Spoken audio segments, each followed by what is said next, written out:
Hey guys, welcome back to my channel. Today I wanted to talk all about breastfeeding. So if you are currently pregnant and have no clue, hopefully this video will help you out. I know that's how I felt. There's so much to it. So I just kind of wanted to walk you through my experience and all of my tips and tricks along the way. So first off, I would definitely recommend to go to a class. If you have classes offered at your hospital, I would definitely recommend that. I went to a lactation class and I originally was just gonna go by myself, and I ended up taking my husband with me, and I'm so glad that I did. So if you have a partner to take with you, you might actually want to bring them along, because I thought like, oh, he doesn't need to know, it's just for me. But there's really a lot more to it, and I think having someone there that also gets it and understands it, someone that's gonna be close with you every single day during your breastfeeding journey, that understands it and gets it, is really helpful, because they're going to be your support system. So I brought my husband with me, and we learned all about, you know, it's really more the fundamentals of it. So the latching and just the basics. You don't actually learn about like how often to feed. You don't learn anything about pumping. So it was just really the basics, but it definitely helped guide me in the right direction. And then everything else I kind of just picked up on my own through research, Pinterest, YouTube, all that kind of stuff. So my journey begins when he was born. He was put directly on my chest. He actually latched on right away, so that was really awesome. I know that doesn't happen for every mother, so that was really great. I don't know how much he was actually eating, but he was on there for about 30 to 45 minutes. So that was really cool. And then throughout the night, I was able to feed him. I want to say like feed him, because I'm not really sure. I guess I had colostrum, but I didn't really have like milk yet. So he was getting what he needed. Then the first day of his life, the next day, it began to get really, really hard. He would pull off and cry. He really wasn't getting anywhere. Neither one of us were getting anywhere with it. So I had to call in a lactation specialist to come and try to help. And then they ended up giving me a pump, and I had to pump a little bit. I only pumped like maybe that much, like a teeny tiny amount of colostrum. And they put it in like a little tiny cup, and then they just like poured it into his mouth.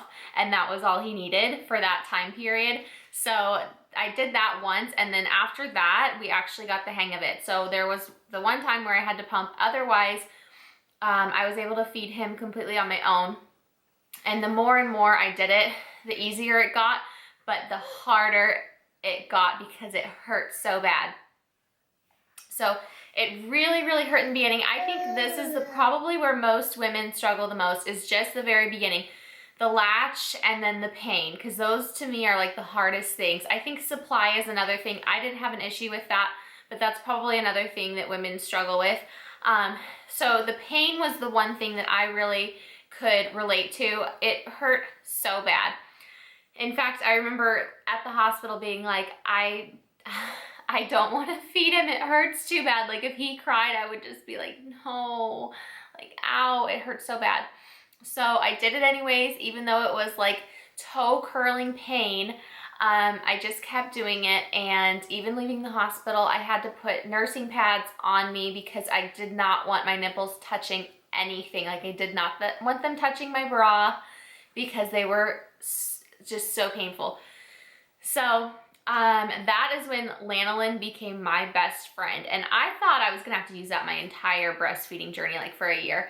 But I really only needed it for like the first 2 weeks, but I needed it after every single feeding. So every single feeding, I would make sure I had that next to me, or I would go and find it, and I would slather that on, because that really helped with the chappedness and the blisters. I did get blisters. I didn't even know that I got blisters until months later, when I don't even know if I saw photos or I read something, and I realized, oh my gosh, I had those. I didn't know they were blisters. I just thought it was like, I don't know, I just thought they kind of look like little like bubbles. And so I didn't notice that they were actually blisters that I had. So all of that will really get better with just time, and just make sure to moisturize it with lanolin, because that really helps. And then just time. It takes a long time for your body, your nipples, to get used to being tugged on constantly by a little baby. So it'll take time. But once you get over that hill, maybe 1 or 2 weeks, hopefully, then you're pretty much on the, what's the word? The downhill. I don't know what I'm trying to say, but once you get over that hump, you're pretty good, in my opinion, from my experience. That's how it was for me. So the next thing I want to talk about is the Medela app. That helped me tremendously. I used that for the first couple months, and once I really got the hang of it, I didn't need it anymore. But in the beginning, it's really helpful because it kind of just puts your mind at ease. Like, it helps you know how much your baby is taking in, sort of, and it also helps you know when you need to feed him or her, etc. So the Medela app, they make one of the most popular breast pumps. So they have an app for your phone that will actually time. It's a stopwatch that times each side, and then it will time, you can set alarms in it, you can measure your pumping in it. So what I used it for was anytime I would feed him, I would latch him on. As soon as he got fully latched, I would hit start. So if he's on the left, I would hit the left one, because there's a left and a right. I would hit left and hit start, let him feed, and once he's done, I would hit stop. Then I burped him, put him to the other side, and did the same. So this way, I then got a total, like, okay, he ate for 7 minutes on the left and maybe 20 minutes on the right. Sometimes that happened. So if that were the case, I would usually probably start on the left the next time, because he didn't get as much out on the left. So it helped you keep your keep the balance going there. Also, it helped you remember which side you started on last, but I didn't always go off of that. Sometimes I went off of which side he ate less on. And then also how frequently you're feeding him. So then I could go back and see, okay, I started that feeding at 12:03. So my next feeding needs to be right around 3 o'clock, because I was doing every 3 hours. So it just really helped keep things going. And once I did start pumping, I would track my pumping in there as well, because it times it and shows you in ounces. Then you can get all advanced and do graphs and charts, and like it'll show you in all different ways. So it's kind of fun too, just to see like how much milk you're producing and when he's eating. So that app really helped me along. My milk supply, I think it came in about maybe 3 to 5 days after he was born is when I started to notice my full milk supply, because I could see it coming out of his mouth. Like, he would have a little milk mustache, or it would be dripping out of his mouth. So that's when I knew my milk had fully come in. Then they also talk about the letdown. I didn't actually have the letdown, that tingly feeling, until a long time, like almost a few months is when I actually started to notice that. So I don't know if I didn't have it or if I just never noticed it, but you definitely start to, it's the weirdest feeling. It's like tingles, and it's just your milk coming down. So that is such a weird feeling. Oh, and then for leaking, in the very beginning, once my milk did come in, it was like leaking like crazy during the night, but I just kind of slept through it, and then it eventually regulated. It only took about a week for me to get completely regular, and I quit leaking completely after that.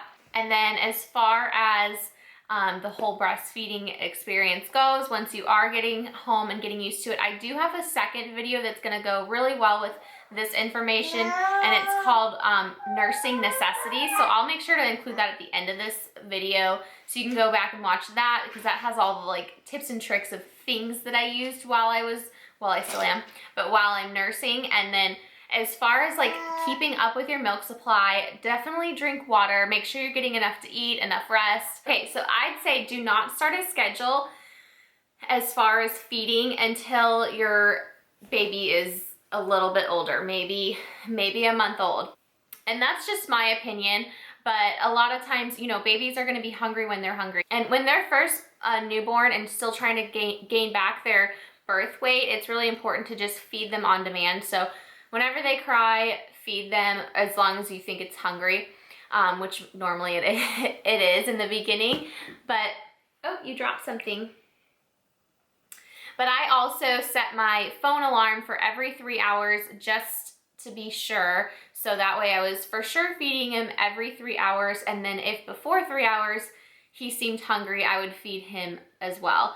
And then during the night in the beginning, I did the same thing. And then the doctor said after his first visit, he actually had already gained back his birth weight. So she said I could go 4 to 5 hours, I think. I'd have to go back and check my videos, but about 4 to 5 hours that I was able to sleep, if he would sleep through the night. And he actually did. He would sleep sometimes 4 hours, and I would remember waking up and my boobs would hurt so bad because they'd be so full if he went 4 or 5 hours.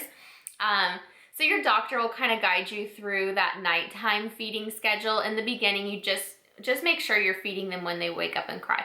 And if not, make sure you're feeding them every so many hours, because they could sleep through it and not, wake up and know that they need to eat. So you do have to wake them up in the beginning if they sleep through it. Once I kind of got through all of that in the first couple of weeks, we were pretty regular every 3 hours or so, and I still set my phone alarm just to be sure. But I never did certain times of the day or anything. I think that's what the difference is between feeding on demand and schedule feeding is. Schedule, you actually do certain times of the day every day, and I think that's totally fine and probably a good way to go about it. But I think you just have to wait until they're a little bit older to make sure that they are getting enough food in the very beginning. And then if you wanted to switch to a schedule, you could do that. Also, another really good tip. So when you are feeding your baby in the middle of the night, you're gonna be so tired, and it's gonna be very tempting to fall asleep while feeding. And what I would do is I actually had things on Pinterest. I'm sure if you're anything like me, you probably pinned a ton of articles on newborns. Are you hungry now? See, I know when he's hungry because he leans back and he makes a little sound. And as your baby gets older, you'll kind of know their hunger cues, and that's one of his. But what was I saying? Okay, so I pinned so many things on Pinterest and I never read them. And so that's the best time to read those articles. So I would go through my Pinterest pins and I would read articles about, breastfeeding or about any kind of, baby things that I had pinned, or even random things like fitness things. And then also I had some different apps that I liked for baby development. So I would read those every night, and they kind of changed each day. They would have new articles about your baby's growing and what they're doing. So I loved reading that kind of stuff. And then I also just Facebook and Instagram too are great distractions. So always have those little distractions. I kept my phone plugged in right next to me in the bed. So that way every night when he woke up, I could check the time, set the app for the feeding, and then I could scroll through and do whatever I needed to do to keep me awake and distracted. Okay, next thing is pumping. So pumping is so good, and I knew nothing about it. One of my friends gave me tons of advice. She was like a pumping goddess. So she gave me tons of advice throughout my journey, and you just gotta find out what works best for you. So here is my strategy and what worked best for me. I waited about 2 weeks before I started pumping at all, because I wanted to make sure that my milk was fully in. I wanted to make sure he was getting enough, and I wanted my body to regulate. So you want to make sure you do that, because if you start pumping right away, you could be robbing that milk from your baby, or you could be totally confusing your body when it's already confused enough. So I waited about 2 weeks, and then my tactic was to actually pump for about 5 minutes after each feeding. So after every feeding throughout the day, I would pump for about 5 minutes, and I would get about 1 to 2 ounces each time. And I would put this milk in the fridge, then I would get new bottles and do it again, put that in the fridge. I would combine them, and then at the end of the day, whatever I had, I would freeze it. I would put it in a Lancelin milk bag, not Lancelin, Lancino milk bag, and freeze it. And I started doing this for a little while, and I kind of started to notice an increase in my supply. At nighttime, I really didn't want to do it at night because I wanted to be able to sleep through the night and not have to pump. The last thing I wanted to do was take more time being awake and pumping when I'm trying to get, the little bit of sleep that I needed. If you're going back to work though, nighttime is a great time to pump and get your supply up, get your stash up, because you have a lot of milk production during the night and in the early morning. So I really didn't pump at night unless I was extremely engorged. I would actually go ahead and pump, but I hated doing that because then I knew the next night my body would already know, okay, last night we used this X amount of milk, so this night we're gonna need that milk too. So then I would, you know, it's kind of an endless cycle. So I really tried to steer away from pumping at night unless it was absolutely necessary, especially when he started sleeping through the night. I tried to just sleep through that engorgement because I knew that pumping it out would make it continue to happen each night. Okay, so I pumped like that for a while, and then I really noticed a huge drop in my supply throughout the day. So like after 4 p.m., I would get like nothing out. So then I started to just pump in the morning, and for a while my routine was 3 pumping sessions in the AM when my milk supply was just like flowing. And so I would do like maybe after his first feeding at like 5 or 6 a.m., then at like 7 or 8, and then at like 10 or 11. So I would pump 3 times a day. I probably did that for maybe 2 months, maybe 1 to 2 months. And that really got my supply going. I feel like it really helped with my milk production, and I wasn't pumping necessarily to have a stash because he has really been around me the entire time, so he's actually not really had bottles very often. We have traveled a little bit, and we have gone on date nights and stuff like that, nights away from him, so he's definitely been able to use this supply with bottles. But for the most part, I was kind of doing it for me, and I still am. I still pump once a day. So I'm doing it for me and my supply, just kind of because, number one, it's a way to see your output. And because if you're always just breastfeeding, you never know what your actual supply looks like. And number two, I feel like it helps maintain your supply. I feel like that extra pumping really helps maintain your supply. So once I had done that for a little while, the 3 pumps in the morning, then I finally switched to 1 pump a day. So then I finally switched to just 1 pump a day, and I would just pump right after I woke up. After I fed him, then I would pump. And that's kind of the routine that I got in for the rest of the time. And I still do that now just because for me, I think it just helps your milk supply, honestly. So I know a lot of people that actually only pump when they know they're gonna be gone.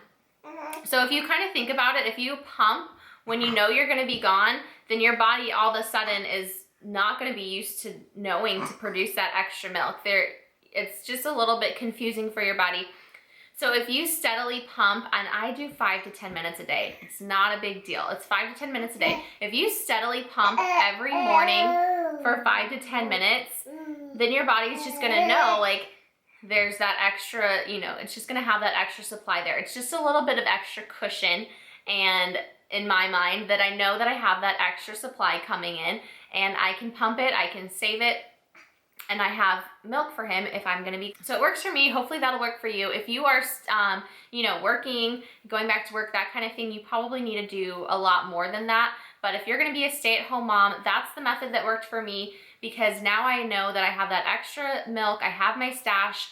I've actually been donating my milk because I haven't had to use it all, and I had milk still from when he was 2 months old. And I finally donated about 150 ounces to a woman whose baby has a spinal disease and had to have breast milk only, could not use formula. So you can really help other people too. Even if you're not gonna need the milk, you might as well use it, utilize your superwoman ability to make milk and give it to other people if you can. And then as far as storing, I just would pump, and then I would pour it into the bags and freeze it. And then if I had like not enough to put in a bag, I started doing glass bottles recently. I wish I had done that from the beginning. He's got a little cough. I wish I had done that from the beginning because I think glass is more safe. It's a lot better than plastic. So I did glass bottles.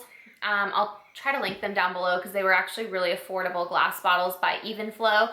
And I used those in the fridge to keep the milk fresh, unless, you know, also if I knew my mom was gonna be coming over and watching him that night, then she had fresh milk to use. For storing in the bags, I did 4 ounces in a bag, and I really don't know if there's any, like, you know, magic number or rhyme or reason to it, but I just decided to do 4 because I noticed that all my bottles were either 4-ounce bottles or 8-ounce bottles. So I thought, okay, well, I'll just store my milk in increments of 4 ounces. So all of my bags are 4 ounces, so it makes it super easy that I know exactly how much is in each bag. Hopefully that kind of helps you with, you know, a routine, a schedule, feeding, pumping, all of that. If you guys have more questions, I'd be so happy to help you out. I'm not a lactation consultant or a specialist or, you know, in the medical field or anything like that. I'm just a mom, but I feel like all those tips really helped me. And then I also wanted to touch on a few other things.